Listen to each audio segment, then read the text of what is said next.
미국의 유명한 코미디 쇼 프로그램 세러데이 나이트 라이브에 출연하는 피트 데이비슨이란 코미디언이 있습니다. 그런데 이 코미디언이 공화당 하원 의원이었던 댄 크렌쇼의 정치적인 입장이 싫어서 그가 전투에서 얻은 눈의 장애를 조롱했다가 대중들의 거센 반발에 부닥치게 됩니다. 크렌쇼는 10년간 미국 특수부대에서 근무했는데요. 2012년 아프가니스탄 전쟁 참전 당시 폭발로 인해서 그만 오른쪽 눈을 잃어버리고 만 거예요. 대중들의 비난이 얼마나 거셌던지 데이비스는 우울증과 자기 혐오에 빠질 정도였다고 합니다. 사람들은 공개적으로 조롱을 받은 크렌쇼가 두고 보자 이를 갈 줄 알았죠. 데이비슨에게 똑같이 갚아주거나 아예 무시할 수도 있었어요. 하지만 크렌쇼는 데이비슨에게 조용히 연락해서 친구가 되어주고 생명을 살리는 말로 격려해 주었다고 합니다. 그는 누구에게나 이 세상에 태어난 목적이 있다고 하면서 하나님은 특별한 이유가 있어서 당신을 이곳에 두신 것입니다. 그 목적을 찾는 것이 당신의 임무입니다. 그리고 그 목적대로 살아야 합니다. 이렇게 말해 주었다고 해요. 크렌쇼의 대답이 너무나 친절하고 온유해서 데이비스는 속에서 끓어오르던 정치적 분노와 자기 혐오의 분노를 한꺼번에 꺼트릴 수 있었다고 하죠.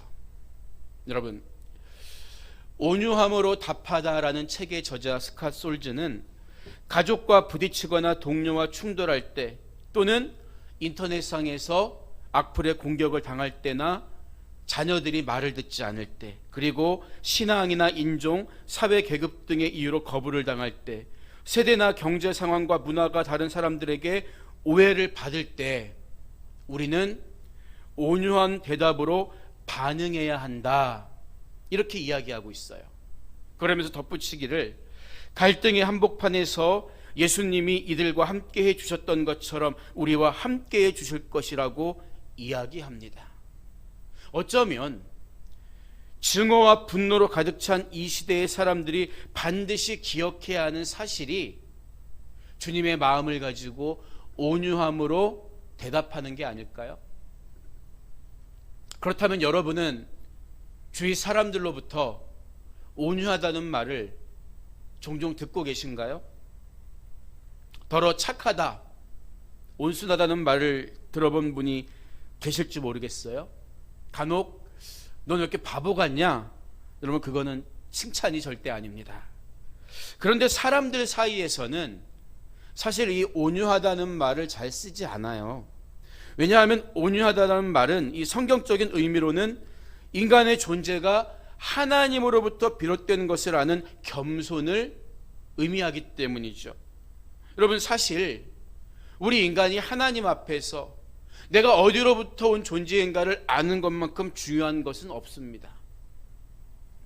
온유한 말은 그래서 성경을 보면 구약시대에도 굉장히 중요한 단어였어요.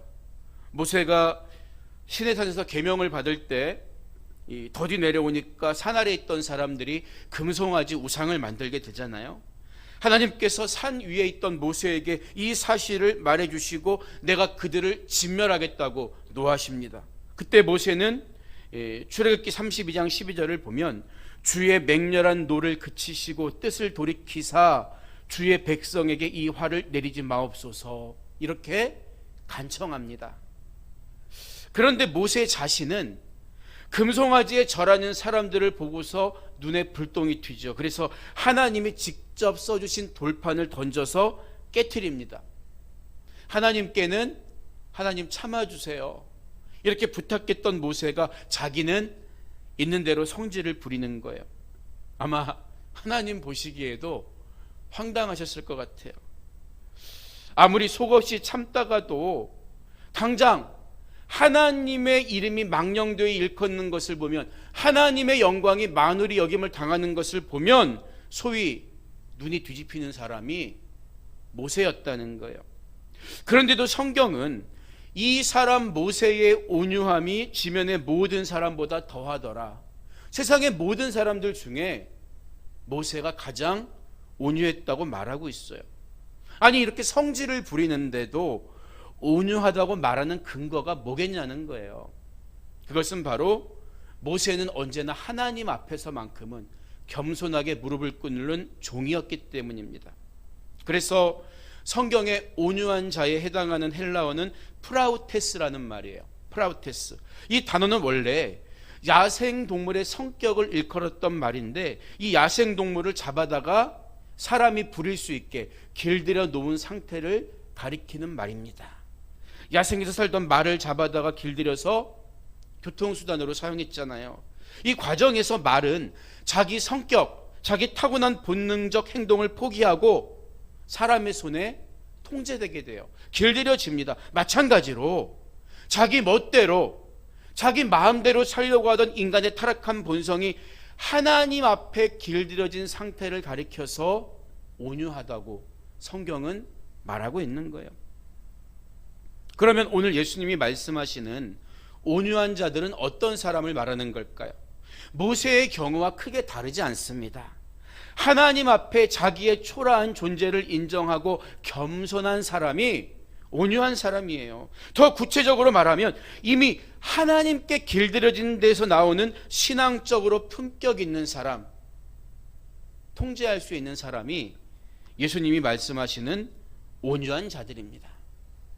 이처럼 온유한 사람들은 자기 자신의 존재가 하나님으로부터 비롯된 것을 인정하기 때문에 하나님 앞에서 겸손할 수밖에 없는 거예요. 뿐만 아니라 역사의 주관자는 오직 하나님이라는 사실을 알고 있기 때문에 세상에서 어떤 문제를 만나도, 어떤 시련이 닥쳐와도 크게 요동하지 않을 수가 있는 거죠. 그래서 자신이 신앙이 좋다고 주장은 하는데 세상 일에 집착하는 사람, 지나치게 집착하는 사람, 하나님 앞에 겸손하지 못한 사람, 온유한 사람이 아니에요. 하나님을 만났다고 하면서도 실패 때문에 더는 일어서지 못하겠다고 하는 사람도 아직 무너지지 않은 단단한 자아를 가진 온유하지 못한 사람에 불과합니다. 여러분, 그래서 정말 온유한 사람은 남들이 볼 때 욕심을 부리지 않을 뿐만 아니라 부당한 일을 당해도 흔들리지 않고 쉽게 이성을 잃어버리지도 않는 속도 없는 사람처럼 보일 때가 있는 거예요. 그러나 우리가 오해하지 말아야 하는 것은 온유의 본질이 하나님께 길들여진 겸손함이기 때문에 이 세상에서는 제멋대로 살아도 된다고 생각하면 오산이라는 점이죠. 정말 하나님을 경험한 사람의 특징은 하나님을 닮아가면 닮아가려고 노력할수록 자기의 부족함과 초라함, 자기의 죄성이 더 잘 보이기 마련입니다. 그래서 자기의 연약함을 알기 때문에 상대방도 너그럽게 이해하고 품어줄 수가 있는 거예요. 긍휼히 여기는 마음을 갖게 됩니다. 그렇기 때문에 온유한 사람은 남을 쉽게 비판하거나 판단하지도 않아요. 자기 자신을 알기 때문에. 그렇기 때문에 온유란 첫째로 하나님을 향한 겸손이며, 둘째로 세상을 향해서는 통제된 힘이다, 이렇게 말할 수가 있는 거죠. 오늘 예수님은 이처럼 온유한 사람들에게 어떤 복이 있다고 말씀하십니까? 본문 5절 말씀을 보면 온유한 자는 복이 있나니 그들이 땅을 기업으로 받을 것이며, 이렇게 말씀하고 계세요. 여러분, 세상에서 땅을 많이 갖는 사람은 어떤 사람입니까? 이해관계에 발이 빠르거나 돈이 많은 사람이 또 땅을 차지하게 되죠. 하지만 하나님께서 기업으로 주시는 땅은, 상속으로 주시는 땅은 오직 온유한 사람만이 받을 수 있다는 거예요. 온유한 사람들이 하나님의 기업을 상속받는 복을 누리게 되는데 그 기업의 내용이 바로 땅이다, 이렇게 예수님 말씀하신 거예요. 그래서 우리는 이 땅이 무엇인지, 기업이 무엇인지 그 의미를 살펴볼 필요가 있습니다. 먼저 땅의 의미를 한번 생각해 볼까요? 성경을 보면 하늘은 하나님이 주시는 복이 내려오는 통로입니다. 하나님이 하늘문을 활짝 여시고 복을 주시는 거예요. 그럼 땅은 무엇입니까? 땅은 하나님이 하늘에서 주시는 그 복을 받는 통로예요. 이게 일반적인 개념입니다. 그래서 땅은 개인이 독점하면 안 되는 거예요. 하나님의 복은 우리 모두가 받아야 하기 때문입니다. 땅에 사는 인간이 타락해서 저주를 받게 되면 그 땅도 함께 저주를 받습니다. 반대로 인간이 순종하면 땅도 복을 누리고 풍요로워지죠. 땅은 하나님의 복을 받는 일종의 그릇과도 같은 거예요. 그래서 가나안에 들어가서도 지파별로 이 땅을 분배하는 것은 굉장히 첨예한 문제였다는 거죠. 그런데 이렇게 중요한 땅을 하나님을 가장 가까이서 섬기는 레위 지파는 분배받지 못해요. 그 이유에 대해서 성경은 레위 지파에게는 모세가 기업을 주지 아니하였으니 이는 그들에게 말씀하신 것과 같이 이스라엘의 하나님 여호와께서 그들의 기업이 되심이었더라. 여호수아 13장 33절에서 이렇게 이야기하고 있습니다. 이 말은 레위 지파 사람들은 뭐 공중에 떠서 산다는 의미가 아니죠. 거주할 집도 필요 없다는 의미가 아닙니다. 다만 그들은 하나님의 복을 받는 통로가 다른 지파들처럼 이 눈에 보이는 땅이 되지는 않았다는 말이에요. 그들은 밭을 열심히 갈아서 그 소산을 먹고 사는 사람들이 아니라 하나님의 일을 전문적으로 하면서 그 분깃을 나누는 사람들이었기 때문입니다. 이처럼 하나님이 무엇을 통해 복을 주시는가도 중요하지만 하나님이 우리의 기업이 되어주신다는 자체가 사실은 본질적으로 더 중요하다는 거예요. 그렇다면 여러분, 예수님이 말씀하시는 하나님의 기업, 하나님이 주시는 것들이 우리가 사는 이 세상에 눈에 보이는 땅들을 의미하는 걸까요? 온유한 사람들은 떵떵거리면서 땅 부자가 된다는 말씀입니까? 그런 의미는 아니에요. 당시 이스라엘 백성들은 600년 가까이 되는 시간을 다른 나라의 식민지로 살아왔어요. 예수님 당시에도 이미 세상의 땅은 그들이 누리고 살아갈 기업이 되지 못했습니다. 식민지 사람들에게 그게 무슨 의미가 있겠어요? 지금 예수님이 복으로 주시는 기업이란 그래서 영원히 자기의 것으로 소유할 수 있는 것이어야 합니다. 영원히 소유한다는 말은 내가 또 세상에 빼앗기거나 쫓겨날 일이 없는 조건이 충족되어야 하는 거예요. 예전에 우리 교회가 서울의 자양동에 있을 때 타일을 사다가 제단을 잘 꾸미고 온 성도가 함께 힘을 합쳐서 바닥에 타일도 깔고 리모델링을 열심히 했어요. 여러분, 그런데 그렇게 열심히 꾸며놨지만 6개월 만에 그곳을 떠나와야 했지 않습니까? 마찬가지예요. 이 세상은 결국은 없어질 대상입니다. 그냥 일정한 기간 새들어 사는 거하고 비슷해요. 물론 새든 집도 기왕이면 넓고 깨끗하면 더 좋겠죠. 그러나 언젠가 주인이 비워달라고 하면, 내가 여기다 새 집을 짓겠다고 비워달라고 하면 나가야 되는 거예요. 그런 집에 많은 투자를 하면은 되겠습니까? 아니죠. 이 세상이 존재하는 기간은 믿는 사람들의 수가 다 찰 때까지라고 성경은 말하고 있어요. 그날이 이르면 하나님은 새하늘과 새 땅을 창조하신다고 성경은 우리에게 가르쳐주고 있습니다. 그 새로운 세상의 주인이 어떤 사람들입니까? 바로 이 세상에서 가난한 심령으로 하나님 나라를 사모하고 죄와 싸우면서 하나님 앞에 온유하고 겸손하게 살아온 사람들이잖아요. 그들은 이 세상에 살 때 땅 한 평도 가지지 못한 사람일 수 있습니다. 그러나 하나님께서는 그런 온유한 자들에게 하나님 나라를, 그 땅을 상속받게 하시겠다는 거예요. 여러분, 그렇기 때문에 우리는 저 사람은 저렇게 온유한데 왜 땅 한 평이 없지? 예수님이 말씀하신 게 잘못된 건가? 이렇게 궁금해하거나 의아해할 필요가 없습니다. 이 세상에서 당장 땅 한 평 소유하지 못한다고 해도 하나님은 새하늘과 새 땅을 창조하시고 가장 온유한 자들에게 기업으로 그 땅을 누리는 복을 주시기 때문이에요. 그렇기 때문에 우리들은 예수님이 당장 주실 수 있는 떡에만 집중하지 말고 그 떡을 주시는 예수님 앞에서 온유한 삶을 살아가야 하는 것입니다. 여러분, 우리의 소망이 어디 있을까요? 하나님이 우리의 기업이 되어주신다는 데 있는 거예요. 하나님이 우리의 기업이 되시면 장차 우리의 영원한 기업이 되시는 천국만 주시는 게 아니라 오늘을 살아갈 수 있는 필요한 양식도 함께 채워주시기 때문입니다.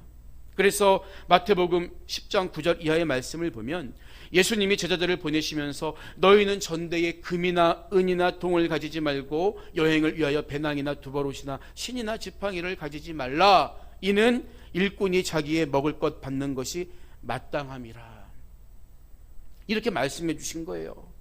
여러분, 이처럼 온유한 자들, 하늘나라를 소유한 사람들에게는 그들이 지상에서 더 이상의 땅을 소유하기 위해 애쓰거나 다투지 않을지라도 그 땅을 살아갈 수 있는 실제적인 능력을 하나님이 공급해 주신 거예요.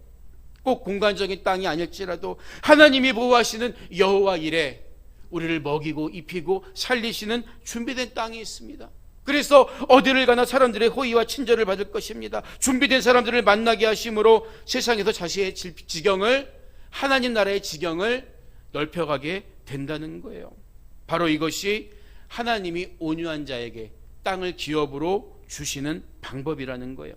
온유한 사람들의 영역은 그들을 용납하고 반기는 사람들만큼 넓어져 가고, 그것이 바로 하나님이 우리에게 주시는 약속이기 때문입니다.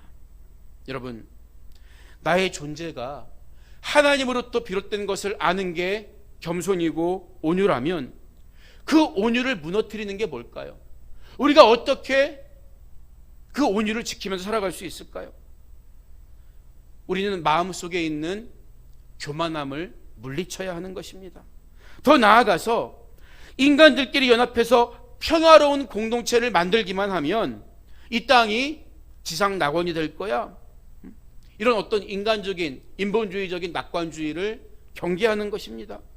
우리의 온유를 위협하는 가장 큰 적은 밖에 있는 게 아니에요. 하나님과 우리 인간의 관계에서 언제나 내 안에 있다는 사실을 기억해야 합니다. 그래서 출애굽기 20장 4절을 보면 하나님이 우상을 만들지 말라고 계명을 주시면서 뭐라고 말씀하십니까? 너를 위하여 새긴 우상을 만들지 말라. 너를 위하여. 우리 우상 왜 만드는 거예요? 나를 위해서 만드는 거예요. 나의 만족을 충족시켜주기 위해서. 우리 인간에게 많은 욕심이 있어요. 그런데 그 모든 것의 뿌리가 바로 하나님처럼 자기 이름이 높아지려는 자기 의와 교만함, 내 안에 있는 것들이라는 거죠. 이 욕심의 최초 원인 제공자가 누굽니까? 악한 마귀 아닙니까? 마귀는 하나님처럼 높아지려고 했을 뿐만 아니라 아담을 꾀일 때에도 내가 선악과를 먹으면 하나님과 같이 될 것이다, 이렇게 미혹했잖아요. 여러분, 왜 요나가 하나님 말씀에 불순종하고 니느웨가 아닌 다시스로 갔을까요? 하나님 말씀에 순종하는 것은 불합리하다는 그의 마음속에 있는 자기 의가 너무나 단단했기 때문 아닙니까? 사람들은 보통 내가 하나님과 교제가 끊어져서 기도를 안 하거나 신앙생활을 게을리해서 불순종한다, 이렇게 생각하곤 하죠. 물론 불순종하게 됩니다, 그렇게 살면. 그런데 요나는 그렇지가 않았어요. 하나님의 음성을 듣고 명령을 듣는 당대의 선지자 아니었습니까? 그런 요나가 왜 불순종하게 됐냐는 거예요. 그것은 바로 하나님도 틀릴 수 있다, 이번 경우에는 내 판단이 정확하다, 마음속에 있는 교만함이 도사리고 있다는 거예요. 그 교만의 뿌리가 마귀에게로부터 나온 것을 안다면 우리는 마귀를 대적해야 교만함도 물리치고 그 교만함을 걷어낼 때 진정으로 하나님 앞에 온유한 사람, 땅을 기업으로 상속받는 사람이 될 수가 있는 것입니다. 여러분, 그래서 예수님은요, 나는 마음이 온유하고 겸손하니 나의 멍에를 메고 내게 배우라. 그리하면 너희 마음이 쉼을 얻으리니 이는 내 멍에는 쉽고 내 짐은 가벼움이니라. 이렇게 말씀하신 거예요. 진정한 겸손과 온유의 대가는 예수님이십니다. 그분은 하나님과 같은 분이시지만 우리 인류를 구원하시기 위해서 스스로 낮아지시고 종처럼 죽으셨기 때문이에요. 그렇기 때문에 우리가 그분의 멍에를 함께 맬 때 내 안에 있는 교만의 쓴뿌리를 뽑아내고 진정한 쉼을 얻고 하나님 앞에 온유한 삶을 살아갈 수가 있는 것입니다. 오늘 말씀을 마무리합니다. 하버드 대학의 교수였던 헨리 나우엔이 어느 날 교수직을 사임하고 정신박약자 수용시설인 데이브레이크 복지원의 일반 직원으로 들어가게 되죠. 당시 세계적으로 가장 인기 있는 신학자 중에 한 명이었고 내는 책마다 베스트셀러가 되는 유명한 사람이었기 때문에 높은 보수와 명예를 보장해주는 하버드 대학 교수직을 버리고 일반 정신박약자 시설에 들어간 것을 사람들이 이해하지 못했어요. 모두들 왜 그러냐고 물었을 때 헨리 나우엔은 몇 개월 동안 침묵을 지키다가 예수의 이름으로라는 책을 써서 대답을 대신합니다. 헨리 나우엔은 그 책에서 이런 말을 해요. 나는 지금까지 성공을 향해 꼭대기를 향해 오르막길만 추구해 왔습니다.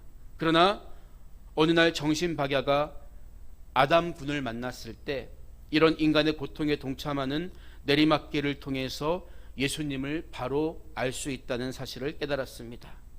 오르막길에서는 예수가 안 보였지만 내리막길에서 진정한 예수를 만날 수가 있었습니다. 여러분, 헨리 나우엔의 깨달음처럼 온유한 사람들은 어쩌면 스스로 내리막길을 찾아 걸어가는 사람들이 아닐까요? 왜냐하면 그 자리가 바로 허리를 숙여서 제자들의 발을 씻겨주신 예수님과 눈맞춤을 할 수 있는 자리이기 때문입니다. 세상에서는 많이 가진 사람들이 눈에 보이는 땅들을 차지하고 떵떵거리며 살아갑니다. 그러나 하나님은 온유한 사람들을 통해서 당신의 나라, 눈에 보이지 않는 하나님의 땅을 넓혀가고 계십니다.